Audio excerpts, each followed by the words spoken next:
Hello my dear friend and my dear student. मेरे इस YouTube channel में आप सभी लोगों का स्वागत है। मैं आप लोगों को इस समय भारत का संवैधानिक विकास पढ़ा रहा हूं, जो कि बीए और एमए की कक्षाओं का एक प्रश्न पत्र है। भारत का संवैधानिक विकास के अंतर्गत मैं आप लोगों को विभिन्न अधिनियमों से परिचित करा रहा हूं। पिछले वीडियो में आप लोगों को भारतीय परिषद अधिनियम 1909 से अवगत कराया था। मैं 1909 तक पिछले वीडियो में पढ़ा चुका हूं। इस वीडियो के अंतर्गत मैं आप लोगों को भारतीय शासन अधिनियम 1919 बताने जा रहा हूं, गवर्नमेंट ऑफ इंडिया एक्ट 1990। तो आइए चलते हैं अपने विषय की ओर, जानते हैं भारतीय शासन अधिनियम 1919 के कुछ प्रावधान। जैसा कि पिछले वीडियो में मैंने बताया था कि 1909 में भारतीय परिषद अधिनियम को लागू किया जाता है 1909 में, और उस समय भारत के वायसराय होते हैं, उसको हम गवर्नर जनरल भी कहा करते थे, 1909 में भारत के गवर्नर जनरल होते हैं लॉर्ड मिंटो, और भारत सचिव होते हैं लॉर्ड मार्ले। तो 1910 तक यह रहते हैं। 1910 तक लॉर्ड मिंटो भारत में गवर्नर जनरल बनकर रहते हैं, और इसके पश्चात 1910 में भारत का गवर्नर जनरल बनकर लॉर्ड हार्डिंग आते हैं, और यह लॉर्ड हार्डिंग 1916 तक रहते हैं। 1916 तक लॉर्ड हार्डिंग रहते हैं। तो लॉर्ड हार्डिंग जब भारत में गवर्नर जनरल बनकर आए, तो लॉर्ड हार्डिंग के समय विभिन्न घटनाएं घटित होती हैं, विभिन्न एक्टिविटी होती है। जैसे कि लॉर्ड हार्डिंग के समय ही 1911 में दिल्ली दरबार आयोजित किया जाता है, और 1912 में भारत की राजधानी कलकत्ता से दिल्ली हस्तांतरित की जाती है, और 1911 में ही जॉर्ज पंचम दिल्ली आते हैं। 1911 में ही जॉर्ज पंचम दिल्ली आते हैं, और 1912 में लॉर्ड हार्डिंग के ऊपर बम फेंका जाता है। दिल्ली में बम फेंका जाता है, बम कांड, जिसको हम बम कांड के नाम से जानते हैं, या इसको लाहौर दिल्ली षड्यंत्र केस के नाम से भी जानते हैं। लॉर्ड हार्डिंग के ऊपर बम फेंका जाता है क्रांतिकारियों के द्वारा। और फिर हम देखते हैं कि 1915 में महात्मा गांधी भी भारत आ जाते हैं। 1915 में महात्मा गांधी का भारत आगमन होता है, और वहीं 1915 में ही हिंदू महासभा का जन्म होता है। हिंदू महासभा, मदन मोहन मालवीय के द्वारा हिंदू महासभा की स्थापना की जाती है। और 1914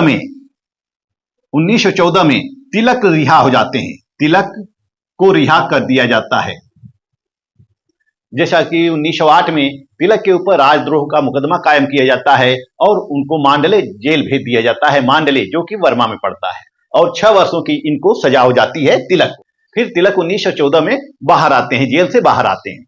जब तिलक 1914 में जेल से रिहा हो जाते हैं, तो फिर तिलक के प्रयासों के परिणाम स्वरूप 1916 में लखनऊ पैक्ट होता है। लखनऊ पैक्ट होता है। यह लखनऊ पैक्ट क्या था? यह मुस्लिम लीग और कांग्रेस के बीच एक समझौता होता है, और इस समझौते में यह बात तय की जाती है, यह निर्णय लिया जाता है कि हिंदू और मुसलमान सभी लोग साथ साथ रहेंगे और आंदोलनों में साथ साथ हिस्सा लेंगे। तो हिंदू मुस्लिम एकता का प्रतीक होता है लखनऊ पैक्ट। वहीं 1916 में ही एनी बेसेंट के सहयोग से तिलक होम रूल लीग आंदोलन की शुरुआत करते हैं। स्वशासन आंदोलन की शुरुआत करते हैं। तो ये सारी घटनाएं लॉर्ड हार्डिंग के समय होती हैं। लॉर्ड हार्डिंग के समय ये सारे केस होते हैं, सारी घटनाएं होती हैं, सारी गतिविधियां होती हैं। फिर 1916 में लॉर्ड हार्डिंग भारत से चले जाते हैं। 1916 में, अप्रैल 1916 में भारत के गवर्नर जनरल बनकर आते हैं, या वायसराय बनकर आते हैं लॉर्ड चेम्सफोर्ड। यह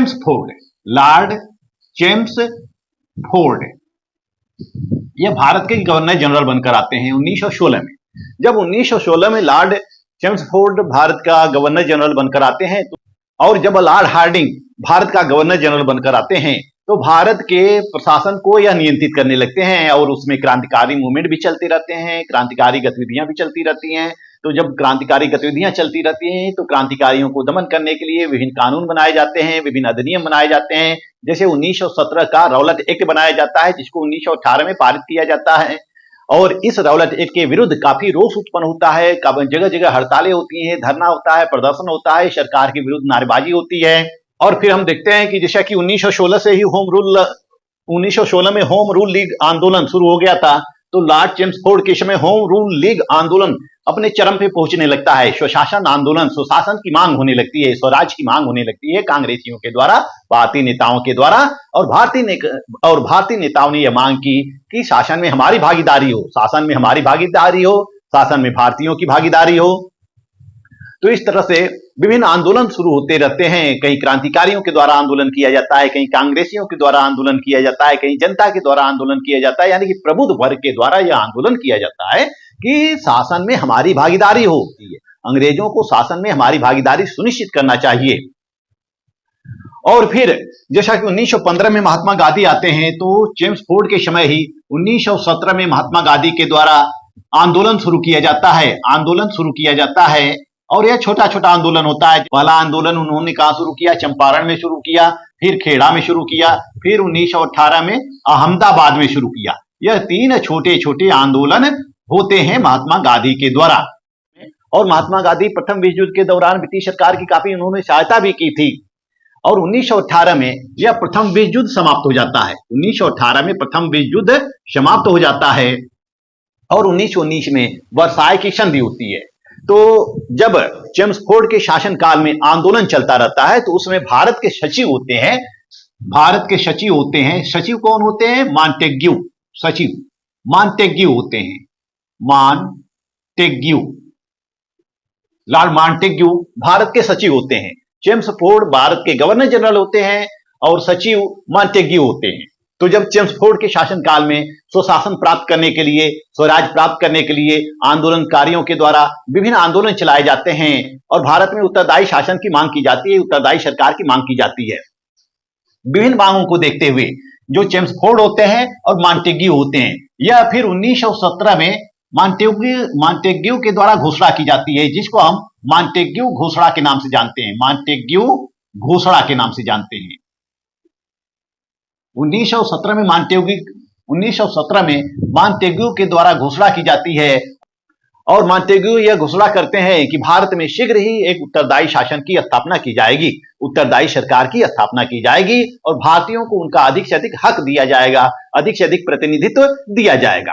और इस तरह से मॉन्टेग्यू और चेम्सफोर्ड पूरे भारत का दौरा करते हैं, विभिन्न प्रांतों का दौरा करते हैं, लोगों से सलाह लेते हैं। सलाह लेने के पश्चात एक रिपोर्ट तैयार करते हैं। 1918 में एक रिपोर्ट तैयार करते हैं और इस रिपोर्ट को वह भेज देते हैं। कहां? संसद में भेज देते हैं। इस रिपोर्ट को वह संसद में भेज देते हैं, यानी कि मॉन्टेग्यू के द्वारा संसद में भेजा जाता है और संसद के द्वारा 1919 में यह अधिनियम पास हो जाता है। यह अधिनियम पास हो जाता है, यानी कि पारित हो जाता है। यह अधिनियम पारित हो जाता है। जब यह अधिनियम पारित होता है तो इस अधिनियम को 1921 में लागू किया जाता है। 1921 में इस अधिनियम को लागू किया जाता है। इस तरह से चेम्सफोर्ड और मॉन्टेग्यू के द्वारा 1919 का भारतीय शासन अधिनियम लाया जाता है और 1921 में इसको लागू कर दिया जाता है। इस अधिनियम के तहत भारत में एक उत्तरदायी शासन की नींव डाली गई थी। लोगों को अधिक से अधिक प्रतिनिधित्व सुनिश्चित किया गया था, लोगों को अधिक से अधिक अधिकार दिया गया था। तो आइए जानते हैं कि भारत शासन अधिनियम 1919 के कौन कौन से प्रावधान थे।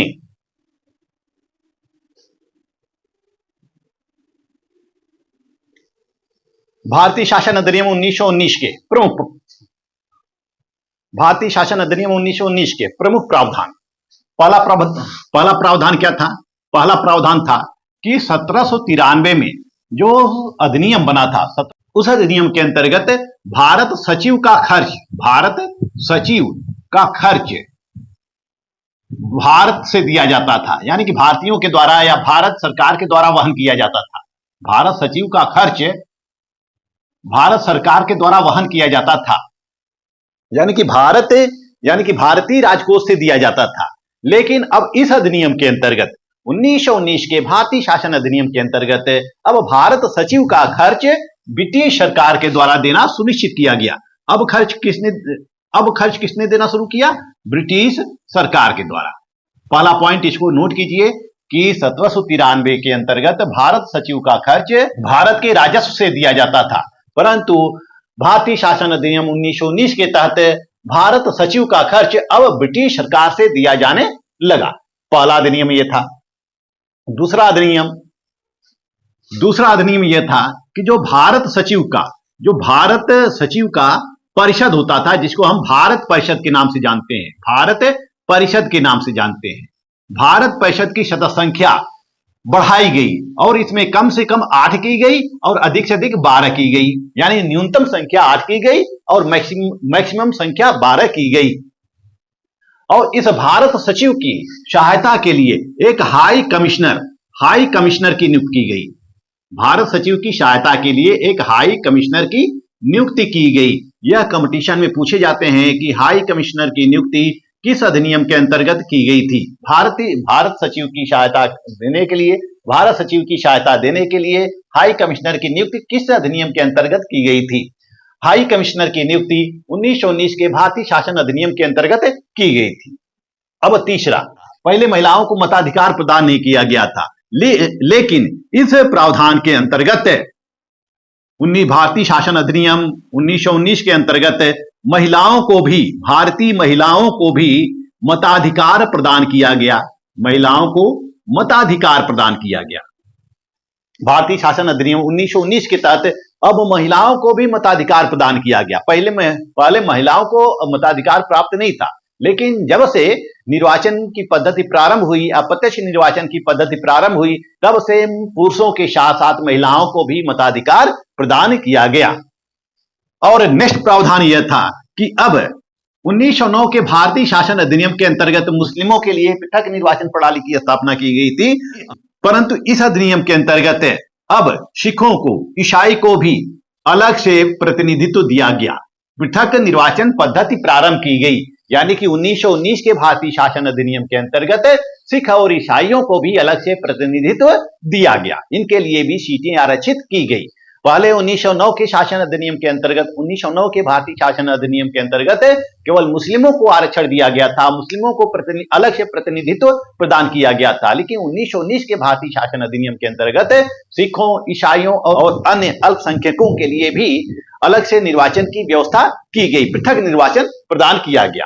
नेक्स्ट प्रावधान यह किया गया कि केंद्र में अब द्विसदनात्मक व्यवस्था अपनाई गई। जिस तरह से वर्तमान समय में हम देख सकते हैं कि केंद्र में भारतीय संसद के दो सदन हैं, एक है राज्यसभा, दूसरा है लोकसभा, जिसको हम निम्न सदन कहते हैं, राज्यसभा को उच्च सदन कहते हैं, लोकसभा को हम लोकप्रिय सदन भी कहते हैं। तो भारतीय शासन अधिनियम 1919 के अंतर्गत अब केंद्र में दोहरी संसदीय शासन प्रणाली की स्थापना होती है। केंद्र में दोहरी विधायिका की स्थापना होती है। पहले केवल केंद्रीय विधान परिषद ही हुआ करती थी, उसके एक ही अंग हुआ करते थे, लेकिन अब उस विधान परिषद के 2 अंग हुआ करते थे। पहला राज्य परिषद और दूसरा विधानसभा। पहला राज्य परिषद और दूसरा विधानसभा। राज्य परिषद को उच्च सदन बोला जाता था और विधानसभा को निम्न सदन बोला जाता था। तो केंद्र में संसद के 2 अंग बनाए गए। विधान परिषद के 2 अंग बनाए गए, एक राज्य परिषद, दूसरा विधानसभा। और राज्य परिषद की सदस्य संख्या कितनी रखी गई? 60 रखी गई और इसमें 34 सदस्य निर्वाचित होते थे और इनका कार्यकाल कितना होता था? 5 वर्ष होता था। कार्यकाल इनका 5 वर्ष होता था। 34 निर्वाचित सदस्य होते थे, बाकी अन्य जितने भी होते थे वह नामांकित होते थे। निर्वाचित प्लस नामांकित होते थे, जितने शेष होते थे वह नामांकित होते थे। इनका कार्यकाल 5 वर्ष रखा गया। वहीं विधानसभा, जिसको हम निम्न सदन कहते हैं, इसकी सदस्य संख्या 145 रखी गई और इसमें 104 सदस्यों का निर्वाचन होना था। 104 सदस्य निर्वाचित होते थे, शेष नामांकित होते थे और इनका कार्यकाल 3 वर्ष रखा गया। विधानसभा का कार्यकाल कितना रखा गया? 3 वर्ष रखा गया। तो इस तरह से विधान परिषद के 2 अंग बनाए गए, एक राज्य परिषद, काउंसिल ऑफ स्टेट, दूसरा लेजिस्लेटिव असेंबली, राज्य परिषद और विधानसभा। राज्य परिषद और विधानसभा दोनों की शक्तियां समान थी, दोनों की शक्तियां समान थी। केवल बजट पर जो स्वीकृत होती थी वह विधानसभा के द्वारा होती थी। बजट पर स्वीकृति जो होती थी वो विधानसभा के द्वारा होती थी। तो इस तरह से देख सकते हैं कि हमारी जो भारतीय शासन प्रणाली है, यानी कि जो भारत की संसद है, इसकी संरचना, इसकी कार्यशक्तियां बहुत कुछ 1919 के भारतीय शासन अधिनियम से मिलती है और 1935 भारतीय शासन अधिनियम से तो बिल्कुल मिलती है। छठा प्रावधान यह था कि इस अधिनियम के अंतर्गत प्रांतों में आंशिक उत्तरदायित्व की स्थापना की गई। प्रांतों में आंशिक उत्तरदायित्व की स्थापना की गई। केंद्र में विधान परिषद की आंशिक उत्तरदायी सरकार। केंद्र में विधान परिषद के 2 अंग बनाए गए, लेकिन प्रांतों में विधान परिषद के एक ही अंग रहे, यानी केवल प्रांतों में विधान परिषद ही रहा। और विधान परिषद किसके प्रति उत्तरदायी होता था? गवर्नर के प्रति उत्तरदायी होता था।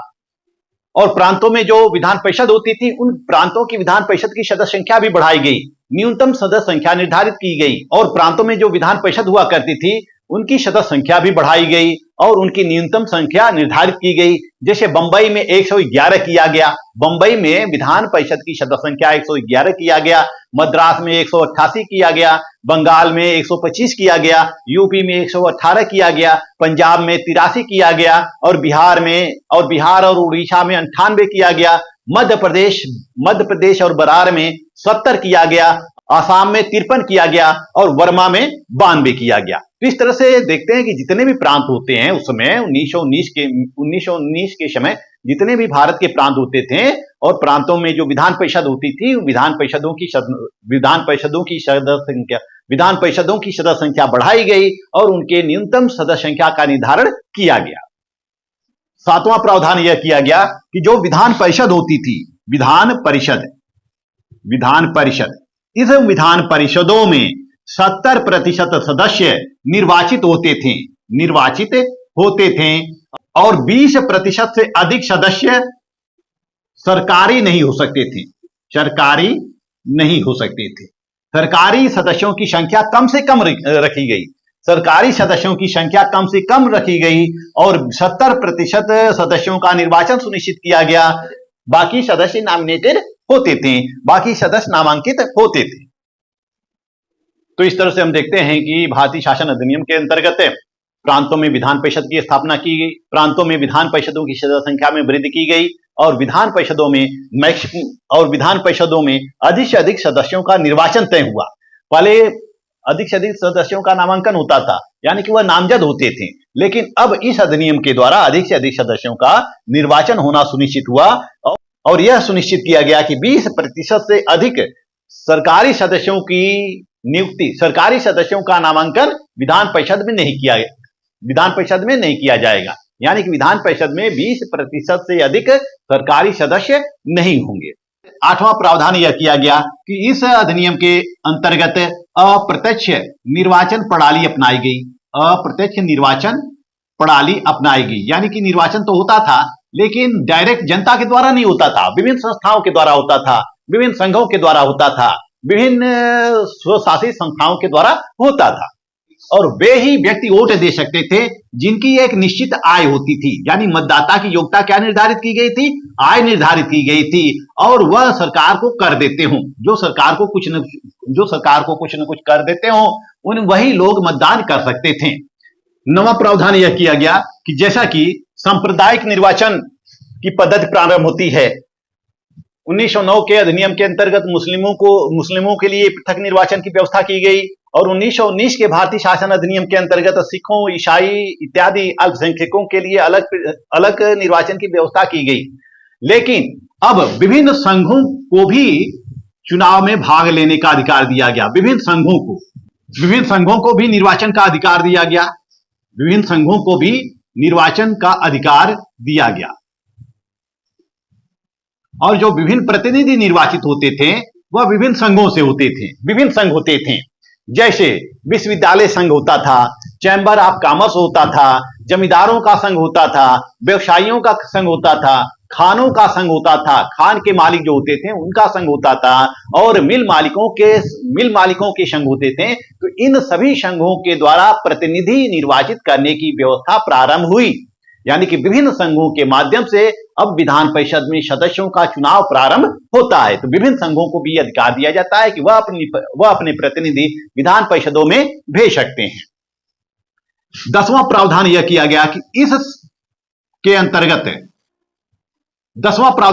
गया कि इस अधिनियम के अंतर्गत द्वैध शासन प्रणाली की स्थापना होती है। द्वैध शासन प्रणाली की स्थापना होती है। इस अधिनियम के अंतर्गत द्वैध शासन प्रणाली की स्थापना होती है। यह द्वैध शासन प्रणाली क्या है? जैसा कि द्वैध शब्द जो है वह अंग्रेजी के शब्द से है। जैसा कि जो द्वैध शब्द है वह अंग्रेजी के डार्की से लिया गया है। डार्की से लिया गया है।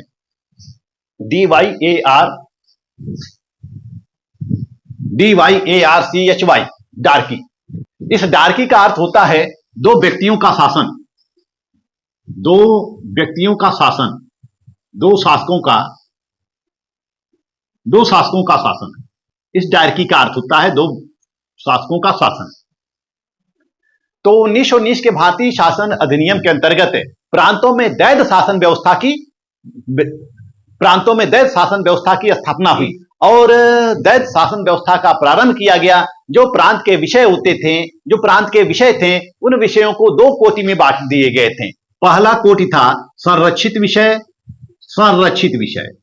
और दूसरा था हस्तांतरित विषय। जो संरक्षित विषय होता था उस पर गवर्नर और गवर्नर के कार्यकारी परिषद के द्वारा शासन होता था। यानी कि संरक्षित विषयों पर कानून बनाने का अधिकार किसको था? गवर्नर को था और गवर्नर की कार्यकारी परिषद को था। तो संरक्षित विषयों का प्रशासन गवर्नर और उसके कार्यकारी परिषद के सदस्यों के द्वारा किया जाता था, कार्यकारी परिषद के द्वारा किया जाता था। वहीं जो हस्तांतरित विषय होते हैं, इस विषय पर गवर्नर अपने मंत्रियों की नियुक्ति करता था। गवर्नर मंत्रियों की नियुक्ति करता था और मंत्रियों के माध्यम से हस्तांतरित विषयों पर प्रशासन करता था। और मंत्रियों की नियुक्ति गवर्नर जनरल के द्वारा की जाती थी। और ये जो मंत्री होते थे यह विधान परिषदों से ही होते थे। प्रांतीय विधान परिषदों से ही होते थे और मंत्रियों की नियुक्ति गवर्नर जनरल के द्वारा की जाती थी और यह मंत्री गवर्नर के प्रसाद पर्यंत कार्य करता रहता था। यानी कि मंत्रियों की जो योग्यताएं होती है, उसकी जो पहली योग्यता होती है कि वह विधान परिषद का सदस्य हो। अगर सदस्य नहीं हो, किसी ऐसे व्यक्ति को मंत्री नियुक्त कर दिया जाता है तो उसको कम से कम 6 महीने के अंदर अंदर विधान परिषद का सदस्यता ले लेनी होती है। और इस तरह से मंत्री किसके प्रति उत्तरदायी होते थे? गवर्नर के प्रति उत्तरदायी होते थे। जब तक गवर्नर चाहता था तब तक वह मंत्री रहते थे। तो हस्तांतरित विषयों का प्रशासन गवर्नर मंत्रियों के माध्यम से करता था। यही है दोहरी शासन प्रणाली। एक यानी कि संरक्षित विषयों के लिए वह अलग से प्रशासन करता था और हस्तांतरित विषयों के लिए वह अलग से प्रशासन करता था। और इस तरह से उत्तरदायी सरकार की स्थापना होती है। उत्तरदायी सरकार की स्थापना की नींव सबसे पहले इसी अधिनियम के अंतर्गत पड़ती है। 1919 के भारतीय शासन अधिनियम के अंतर्गत ही पड़ती है। और इस द्वैध शासन प्रणाली के जो जन्मदाता होते हैं, यानी कि द्वैध शासन प्रणाली के जन्मदाता लियोनिल कार्टिश को माना जाता है। लियोनिल कार्टिश को द्वैध शासन प्रणाली का जन्मदाता माना जाता है। It is very important question. यह आता है कि द्वैध शासन प्रणाली का जनक कौन है? लियोनिल कार्टिश है।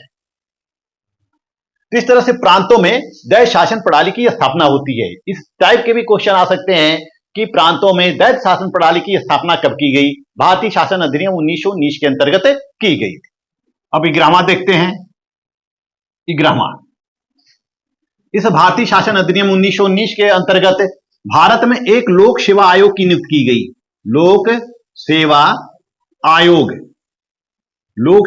की नियुक्ति की गई और भारत सचिव को भारत में महालेखा परीक्षक नियुक्त करने का अधिकार दिया गया। महालेखा परीक्षक नियुक्त करने का अधिकार दिया गया भारत सचिव को। तो इस तरह से हम देखते हैं कि 1919 के भारतीय शासन अधिनियम के द्वारा प्रांतों में द्वैध शासन प्रणाली की स्थापना की जाती है। उत्तरदायी सरकार की स्थापना की जाती है।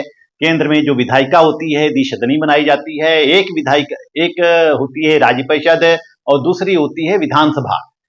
और केंद्र में द्विसदनी विधायिका की स्थापना की जाती है। और यह जो भारतीय शासन अधिनियम 1919 होता है, इसकी स्थापना या इसको 1921 में लागू किया गया, 1921 में लागू किया गया और यह 1937 तक चला था, 1937 तक चला। भारतीय शासन अधिनियम 1937 तक चलता रहता है। फिर 1935 का इसके पश्चात जो अधिनियम बनाया जाता है वह अधिनियम होता है 1935, भारतीय शासन अधिनियम 1935, जिसके तहत 1937 में चुनाव कराए जाते हैं और जिसका करीब 70% हिस्सा हमारे भारतीय संविधान में है। 1935 का 70% हिस्सा हमारे भारतीय संविधान में समाहित है। तो 1900 तो इसके बाद आता है अगला अधिनियम भारतीय शासन अधिनियम 1935। नेक्स्ट वीडियो में आप लोगों को भारतीय शासन अधिनियम 1935 बताऊंगा। मेरा वीडियो आपको अच्छा लगे तो मेरे वीडियो को आप लोग देखते रहिए, मेरे चैनल को लाइक, सब्सक्राइब और शेयर करते रहिए। जो भी क्वेश्चन आपके मन में होते हैं उस क्वेश्चन को आप कमेंट बॉक्स में लिख सकते हैं और लिखते रहिए। मिलते हैं नेक्स्ट वीडियो में, तब तक के लिए धन्यवाद।